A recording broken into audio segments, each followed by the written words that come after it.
नीलकंठ भगवान की जय। लक्ष्य करते जीव मन मोर देह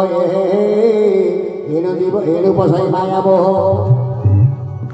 देहटा को चिंता करूली तेणु कामासक्त हो गली गोटे नारी सहित समस्त गुणावली को त्याग कली एवं ये गुणावली त्याग कली सीना कि आसीगला कौन पवित्र मनुष्य शरीर ईश्वर भजन मंदिर पवित्र मनुष्य शरीर ईश्वर भजन मंदिर आम शरीर कौन ये भगवान विराजमान करुचे आपण हृदय कंदरे समस्त हृदय विराजमान कर तेणु आम कौन करुचे आम सब जप करने बाबा जी जप करना माला करे ठक ठक ठक भगवती भगवान अरे आम माला ठक भगवान को नहीं आमको वो आम दाढ़ी मिशन हो जटा रखीचु जटा बांधुचु तिलक करुचु नहीं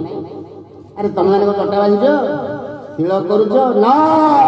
सुखादि सुख सुखीला जाप्यम जप मन माध्यम जी हृदय हृदय एक जप चली हर हर हर चली किंतु